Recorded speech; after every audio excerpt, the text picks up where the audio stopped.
हर हर महादेव दोस्तों। स्वागत है आपका हमारे YouTube चैनल पर। आज की वीडियो में हम सुनेंगे शिव महापुराण श्री कोटि रुद्र संहिता का 14वां अध्याय सोमनाथ ईश्वर की उत्पत्ति। सूत जी बोले, हे ऋषियों, अब मैं आपको सोमनाथ नामक ज्योतिर्लिंग की महिमा के बारे में बताता हूँ।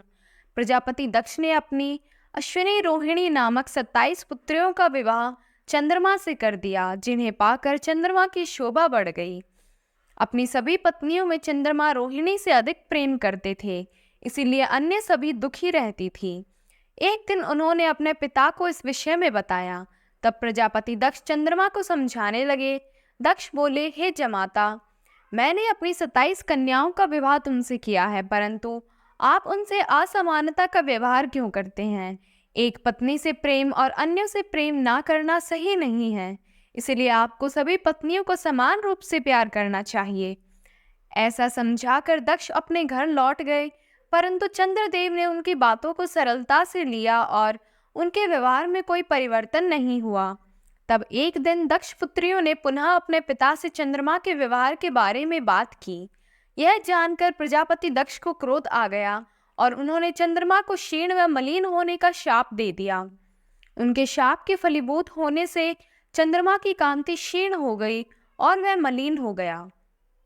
चंद्रमा की ऐसी स्थिति देखकर देवराज इंद्र व अन्य देवता मिलकर ब्रह्मा जी के पास गए और उन्हें जाकर सब बातें बताई तथा चंद्रमा का उद्धार करने के लिए कहा।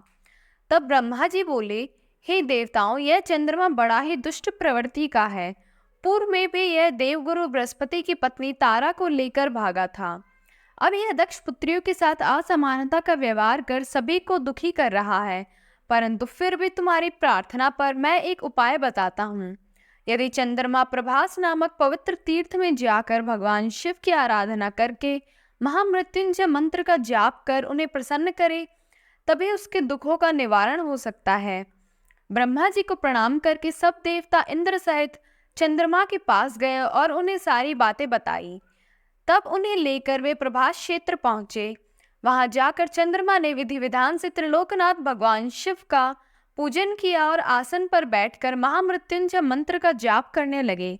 इस प्रकार वे दृढ़ता पूर्वक मंत्र का जाप करते रहे। 10 करोड़ जाप पूरे होते ही भगवान शिव प्रसन्न होकर चंद्रमा के सम्मुख प्रकट हो गए। उन्होंने चंद्रमा से मनोवांछित वस्तु मांगने के लिए कहा। चंद्रमा ने हाथ जोड़कर आराध्य शिवजी को प्रणाम किया और बोले, हे भगवान, यदि आप मुझ पर प्रसन्न हैं तो कृपा कर मेरे क्षय रोग को दूर कर दीजिए। तब भगवान शिव बोले, हे चंद्रमा, मैं प्रजापति दक्ष के शाप को समाप्त नहीं कर सकता, तब उसका प्रभाव कम कर सकता हूँ। माह के कृष्ण पक्ष में 15 दिनों में तुम्हारी कलाएं क्षीण होंगी तथा शुक्ल पक्ष के 15 दिनों में ये कलाएं बढ़ेंगी। चंद्रमा ने शिवजी से प्रार्थना करते हुए निवेदन किया कि आप देवी पार्वती सहित यहीं पर निवास करें।